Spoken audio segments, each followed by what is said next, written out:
Gentlemen, still with you here on Nile TV International and our coverage of the second phase of the parliamentary elections taking place starting today in 13 governorates across the country. And for more on this, we're delighted to be joined this morning in our studios by our guest, Dr. Sara Khater, the Professor of Mass Communication. Dr. Sara, very good morning to you, ma'am. Thank you. Good morning. Thank you so much for joining us, Dr. Sara. Now, of course, the second phase of the parliamentary elections just kicked off actually a couple of minutes ago, yes. a few minutes ago, in 13 governorates across the country, and will last over the next 2 days till tomorrow, 9 p.m. Cairo local time. First and foremost, let's talk about some of the measures that you see that have been taken after the first phase came to an end, and the announcements made by the National Election Authority, some of the lessons learned, if we may, from the first phase of the election process. Well, first let me say that the announcement made by the National Elections Authority regarding revoking elections in 19 districts, this actually, I think, will encourage more people to vote during this phase. It reflects on the transparency of the election process and the initiative of President al-Sisi in order to call for a review of the election process, and if any violations have occurred, I think that this will reinforce the idea of voting among many citizens and has encouraged many people to think that their voices really matter. Absolutely, Doctor. Now, of course, there's a very big security plan in place, lots of plans and measures taken by different institutions in society, whether by the security forces, by the judiciary, by health authorities, etc., all to secure the voting process. How important do you see these preparations, especially to give the Egyptian voter or the Egyptian citizen, a feeling of safety as well as efficiency when you go and cast your vote? Well, I think it also gives a sense of being professional. When citizens go to cast their votes, I think one of the primary concerns would be their safety. If they are sure that the process is secured and they will not be any risks or any dangers casting their votes, I will encourage them to practice their political rights. Absolutely. Speaking about practicing your political first phase, heard lots of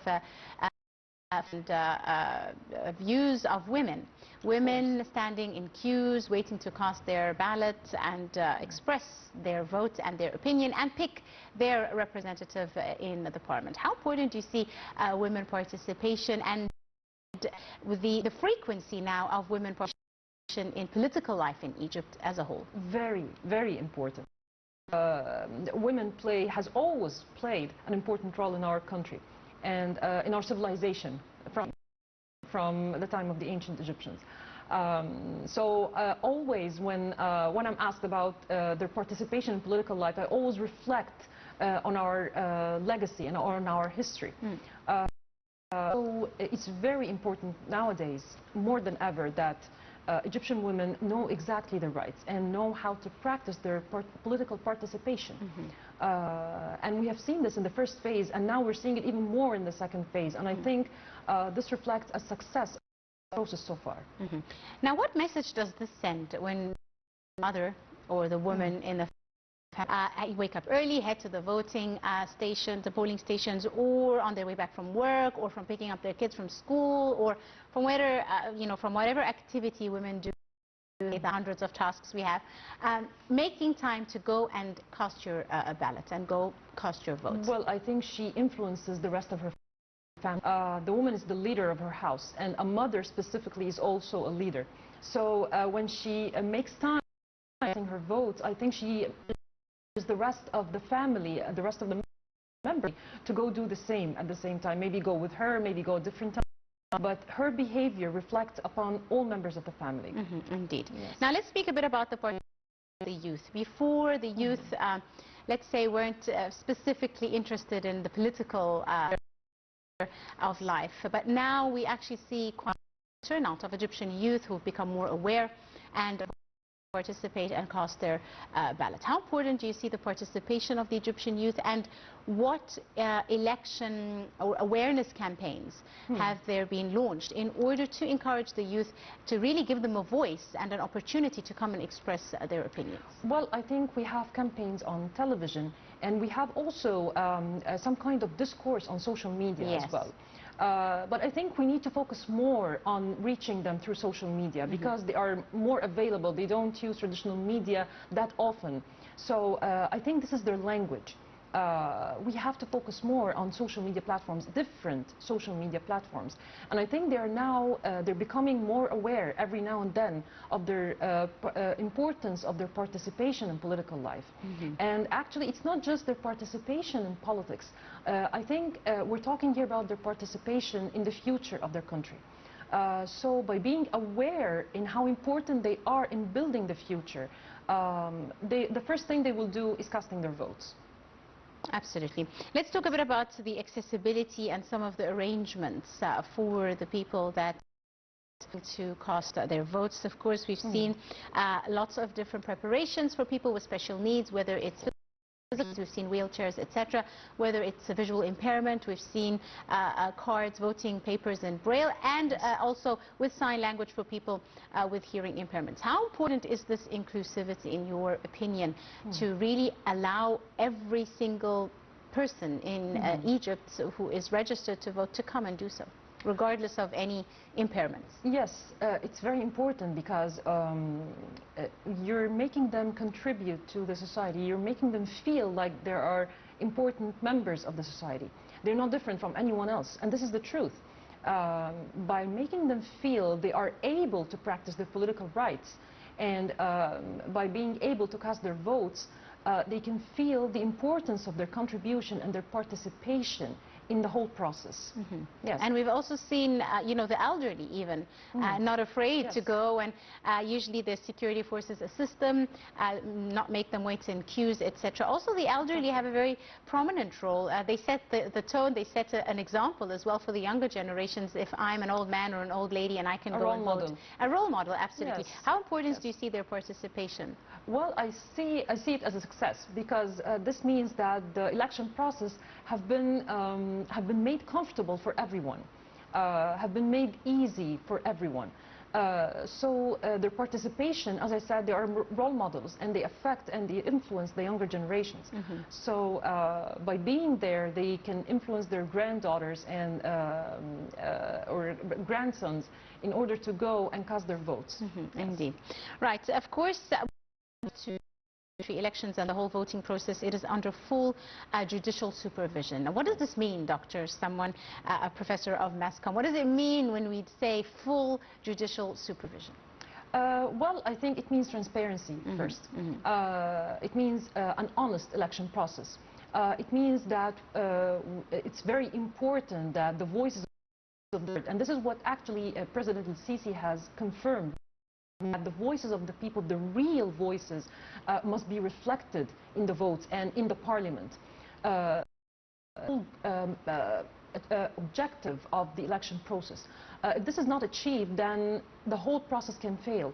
So with the judicial supervision, I think we are having many parties involved in the same process, and they're all supervising each other, which ensures the integration of different authorities together, and at the same time a transparency of which is indeed very important. And alongside, you know, judicial supervision of the elections, we have other civic organizations, we have NGOs, we have monitors, even international monitors in some of the polling stations. How important is their presence to further, you know, verify the results? Well, it reflects the whole democratic process that's going on in Egypt. It revokes anything that might have been or scattered by different parties abroad, that maybe Egypt doesn't have democracy. So here's the reality for yourselves. Yes. Indeed. And their presence is also very important, because it gives the voters this transparency. That yes, indeed. And actually they roam around freely, and they're able to speak to some of the people that are going in the polling stations. How important is this accessibility, in your opinion, Doctor? Well, actions with Egyptians votes is very important. seeing the reality for what it really is. They're transferring a true image. So the international coverage is very important as well, because now Egypt has witnessed a very successful year, I think, till now, with everything that's going on, with Sharm el-Sheikh Peace Conference, with the Grand Egyptian Museum inauguration.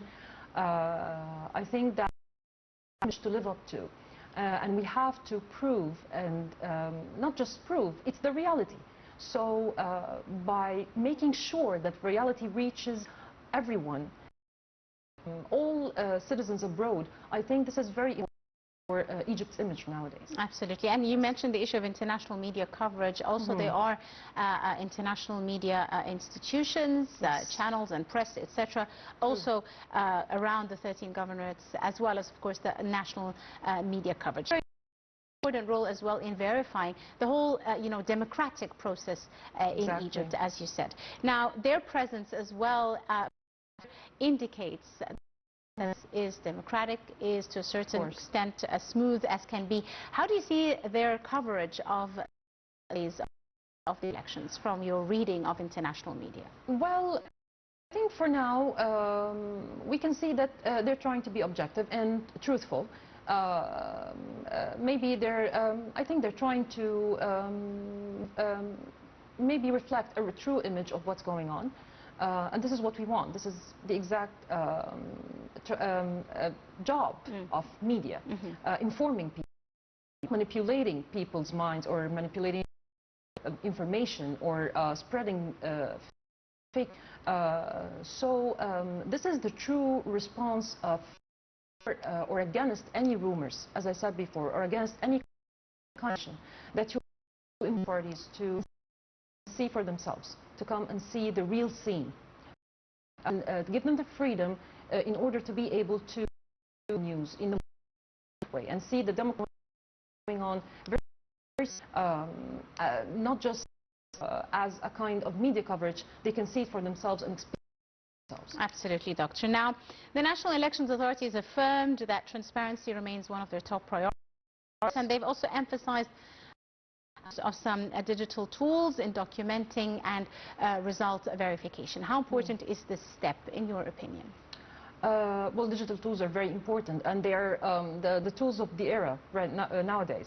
So I think it's important to document every bit and piece of the election process, whether abroad or in Egypt, because documenting ensures the lack of violations. That violations will occur on a very small level. And also it keeps a record of the whole process. Of course, of course. Yes. You mentioned the issue of elections abroad, so let me move to that a bit. Egyptian expatriates abroad have also taken part in the second phase of the parliamentary elections voting process, which happened over Friday and Saturday. How important do you see the participation of Egyptian expats abroad? Very important, and I think they are a main part of this. Not just because they don't get to vote, they have to vote, and ensuring that they are able to cast their votes. I think this is an important part of their integration in the country's future. Indeed. Now, Egyptian consulates and embassies worldwide opened their doors to receive Egyptians. How did you see the voter turnout in the second phase? Well, I think the coordination between the embassies, and the coordination between the embassies and the National Elections Authority, on the other hand, was very well coordinated, and I think this is very important on the coming election process that will be, or that will National Election Authority, as I know, held many video with the embassies abroad to ensure that everything is going well and is going smoothly enough. Indeed. Yes. Lots of embassies as well in Arab countries really high voter turnout. Yes, I heard How that. do you see this? Yes, I see an interest in participation, and I think we have a more first phase. Maybe this is due to the fact that the National Elections Authority held the press conference and revoked districts results. I think this has an important influence on seeing more people voting in this phase. Especially, I mean, some people say, well, why would you cast your vote, etc. Importance, even if I don't live in Egypt, I still have the right to practice constitutional rights. I'm at the end of the day Egyptian. Of course, and because whatever happens in your country still reflects upon you when you're. Yes. So no matter how many years you are abroad, whatever happens in Egypt reflects upon you. So you have to play a part in deciding your country's future. Absolutely. Egyptian embassies and consulates also use this opportunity, opening their doors, receiving Egyptian citizens, as well as checking up really on the Egyptian community in different countries all around the world. This is very important. Because being abroad and away from your country, away from your family, away from your friends, this gives a feeling of loneliness, a very, very strong feeling of loneliness, and of course nostalgia and homesickness. So I think the embassy is looking after Egyptian citizens outside. It's great. It's great. It's a part of making them feel that they are in community. They're not family in the country they're living in. So I think this is a very important role to play. Indeed. Yes. Now, Dr. Sara, there have been lots of, you know, specific awareness campaigns targeting people and targeting, specifically directing the governorates participating in. How important do you see these awareness campaigns to educate people, to inform them on the whole process, what is expected of them, how to cast you know, their vote, how to tick what they need to tick on the ballot, etc. These awareness play a great role in having the numbers at the end of the day being counted and verified. How important do you see these campaigns?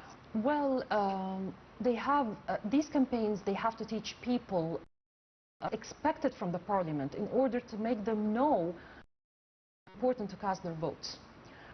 So by telling them what to expect and telling them the importance and the job of the parliament, I think they can know why is it important to go and participate in the election process, and why is it important to choose a representative for myself in the parliament. They have to understand the entire process. So an awareness campaign should not just tackle the right to vote. I think it should tackle the whole process. To vote. Why to vote, exactly. Why to vote. So if we, Dr. Sara, were to encourage people now or educate them or give them a bit of awareness, why is our vote important? Why should we go and vote for the parliamentary elections? What does it mean to have, you know, your representative or the person that you want representing you in the Egyptian parliament? What kind of power does this give you politically? The power of decision making or participation in decision making in your country. So when you choose a representative for yourself in the parliament, this means that you are participating in decision making. This means that you will know, you will be up to date with all decisions and all legislations taking place in the country, even before they are approved. So simply enough, participation in voting or participation in the political process means that you have a voice in your country, in building the future. Absolutely. And the parliament itself, when it convenes, has a very important role. Tell us a bit about the role that the parliament plays with regards to legislation.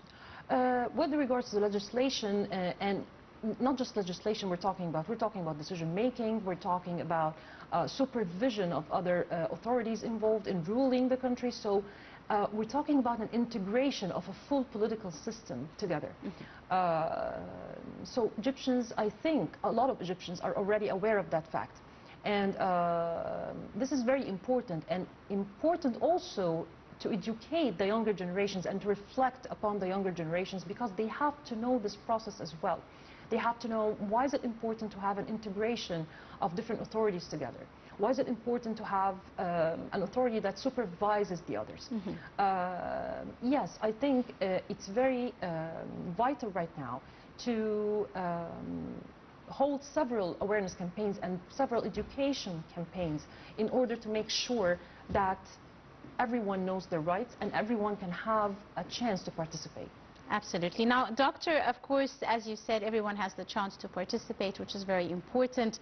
And also this awareness that lots of legislation and laws can be reviewed by the members of the parliament. In your opinion, what are some of the upcoming challenges for the upcoming parliament? What are some of the laws and legislations that will be under review as soon as they, take office? Yes. We're looking for legislations. I think the most important will be for education and health. They are top priorities, and I think we are looking also at the current circumstances regarding the regional circumstances, of course, regarding the Gaza war, regarding several wars going on in the region. So yes, it's very challenging this time. Yes. Indeed. And of course, some of the main, tell us a bit about some of the main features of the competition between the candidates in this phase, in the second phase. We also always aspire that the competition will be a fair one. And I think competition should always be a fair process. And we have seen that in the first phase, but any kind of violations that occurred in the first phase, I think they have been dealt with. Let's now go to Nile TV's correspondent, Hani Farag, reporting from Port Said. A very good morning to you, Hani. All my greetings to you, Angie, and all my all my greetings from the governorate of Port Said, the land of struggle and heroism throughout Egyptian history, which is currently witnessing major development projects in various fields. Right. Hani, what can you tell us about Port Said? Yes. Yeah. What can you tell us about the voting process at the polling station you are at and the governorate? Okay, first of all, we are talking about a unique city which connects the Mediterranean to the Red Sea through the Suez Canal. Today, in these legislative elections, we are seeing that the whole population of the governorate is about 850,000 people, which is, while the number of those who have the right vote in the governorate exceeds 544,000 voters. Approximately, we are talking about 65% of the whole population have the right to vote. So today we are seeing also that 20 candidates are competing for 2 seats according to the union nominal voting system, while only a single party list competes for 2 seats according to the party list electoral system. The authorities here also, Angie, increased the maximum level of disposal during the 2 days of these elections to the House of Representatives. On the ground, there are 50 electoral centers distributed in different districts and the regions of the governorate. From his side, General Mohib Habashi, Governor of Port Said, confirmed that the works are carried out according to a well-prepared plan in which all executive institutions and service are here to ensure that the electoral process is conducted in an honorable manner that reflects the conscience of the citizen of Port Said. And also let me say that the main operation room here at the governorate, in the headquarters of the governorate, operates 24 hours a day, thanks to the system of national emergency and the public security network, linking all vital institutions to allow the authorities monitoring minutes by minutes in order to ensure the rapid treatment to any emergency situation, whatever within the electoral headquarters or in their neighbors. And the city of Port Said, Port Fouad also, which is located in the other side of the Suez Canal. General Mohib Habashi stated that the governorate aims to provide the highest level of discipline and organization of this electoral voting process. He added also that the operations room receives continuous reports from health, ambulances, electricity, water, as well as education sectors in order to ensure technical and human layout on the all sites and to follow the implementation of deployment plan or plans, or rather on the ground for technical teams in anticipation of any malfunction or emergency that may affect the conduct of the electoral process. Also, let me say that the government stressed that there was total coordination between the governorate and the National Election Authority with a full commitment to the rules of organization within the electoral centers. There are always here, as you see, umbrella seats and support services for the elderly and the people with special needs. By all means, so the governorate tries to facilitate the movement of citizens and avoid congestion in front of polling stations. The governor explained that the governorate puts the comfort of the citizen first of all. Indeed. And all their workers will continue with the same seriousness until the last electoral committee. Right, Hani, I know it's still early in the morning, but let me ask you, have voters started turning out? Station you are at, and what can you tell me about the demographics of the voters that you're seeing, if any? Yes, let me say that the police take charge of the security and the control of this whole process. And let me also say that this voting process is conducted under the supervision of the Egyptian judges, depending to the Supreme National Authority of Elections. And also let me say that according to the electoral rules, the polling stations is scheduled to open its doors to voters from 9 a.m. to 9 p.m. local time. The electoral process stops for an hour to rest from 3 p.m. to 4 p.m. Let me also add that there is a lot of presence of voters from the early morning here in front of all these electoral centers. And let me also say to you again that I'm here at this strategic point of Port Said, which is connect the Red Sea to the Mediterranean, and which is also a unique point on the whole area, the whole region, or rather the whole world, because we are, Port Said is connecting already two continents, the Asia and Africa, and also Port Said is situated on the Mediterranean, so we are talking about Europe also. Absolutely. Hani Farag, Nile TV's correspondent and reporter from Port Said, for your comprehensive update this morning and for joining us this morning. And of course, we'll be following up throughout the day with you for further updates. Dr. Sara, back to you. We just heard from Hani Farag, our reporter covering Port Said. How do you see his report with regards to the preparations and what he shared with us this morning? Well, I see the preparations are great, actually. Yes. Yes, I think this prepares us for a full day of voters going to cast their votes. We're going to see, I think, a very high percentage this time, not like the last time. Yes. This, in your opinion, you know, the second round, do you think that more people are encouraged? Do you think that holding the parliamentary elections over two phases was a different approach in order to, A, have more control over the situation, maybe, and B, encourage people from different governorates to come out in their numbers?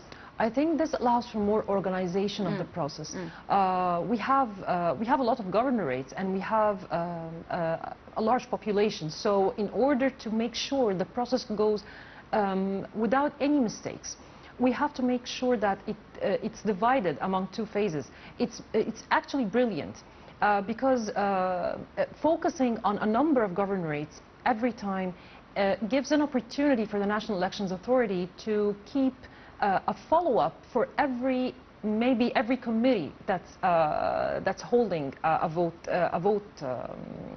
voting ballot. Yes. And also splitting it over two phases, even the reruns over two phases, etc. You know, it spaces out the whole procedure. In your opinion, does it allow people, for example, who didn't go to vote in the first round to go do so in a rerun? I think, yes, it might. It might actually encourage them to do so. Maybe if they didn't have time in the first phase, maybe if they felt discouraged for any kind of reason.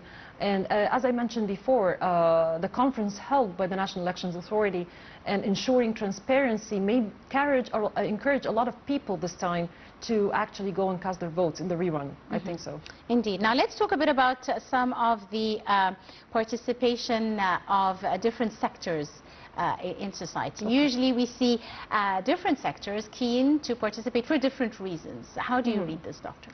Well, I think that everyone has a reason or more to vote. And all of us should actually have our reasons to vote, because, as I said before, it's a part of practicing your political right, participation in the future of the country. So actually, all people, different ages, or different age categories, people from all levels, people from all communities, they have to participate and they have to make sure their voices are heard. Right. Let me now take over the telephone. We're joined by our guest, Dr. Maha Abdelgawed, political researcher. Dr. Maha, good morning to you, ma'am. Hello, good morning. Thank you very much for joining us, Dr. Maha. Let me start by asking you about the second phase of the parliamentary elections, which has just kicked off in 13 governorates across the country. How do you expect, what are your expectations for the turnout of voters this time round, ma'am? Actually, for the second round, all that have been taken in the first phase of the election, I think it will be the same, but with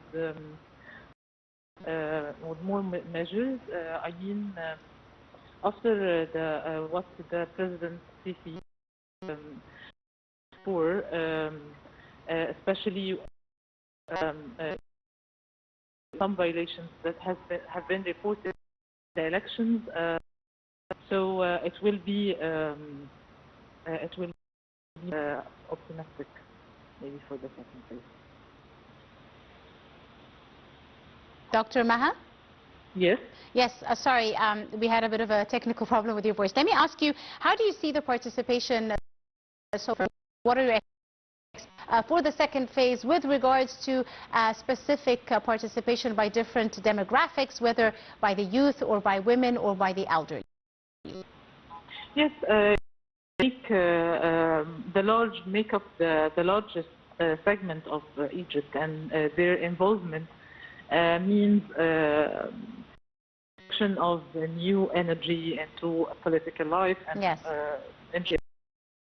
Their voice of this generation with different aspirations toward development, social justice, and also transparency is heard. So women and youth participation is very important in the elections.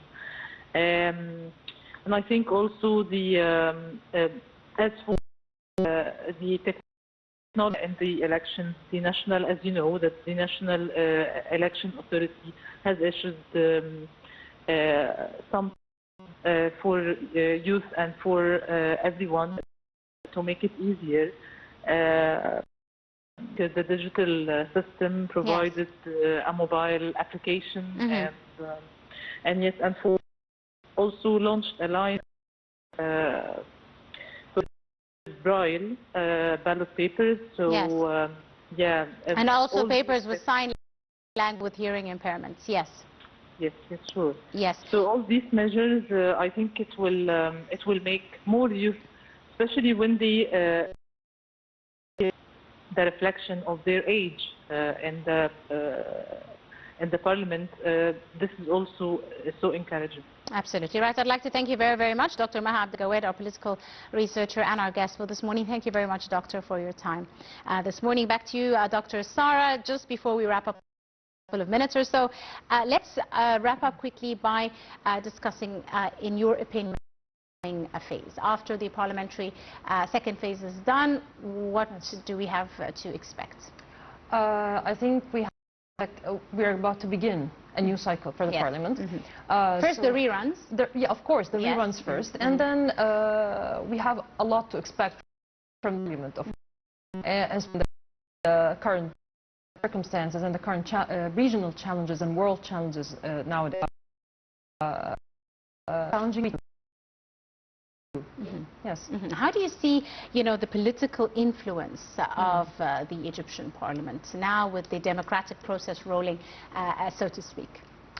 Well, I think it's very important, and I think, as I mentioned, we have a lot to expect, and the political influence this time, I think it will be huge, because as El-Sisi has actually confirmed more than once, this parliament has a great role to play And this time we are ensuring a full transparent process of voting. So I think they have a lot to live up to regarding voters. Absolutely. And finally, political life in Egypt as a whole, with your state institutions, how to complete the package, so to speak. Well, the integration is very important. Different authorities have to work together.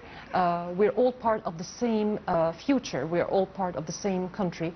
And this is why we have to make sure that our efforts complete each other. Everyone is working, citizens, the parliament, the cabinet. So I think we need to stress upon the importance of the common goal that we all share. Absolutely. On that very positive note, I'd like to thank you very, very much, Dr. Sara Khater, Professor of Mass Comm. It's been an absolute pleasure to have you with us this morning. The pleasure is mine. Thank you very much, Doctor. And ladies and gentlemen, with that we wrap up our morning coverage here on Nile TV International. But do stay tuned. At the top of the hour, we begin the morning's French transmission. Till then, my name is Angie Meher. Thank you for watching.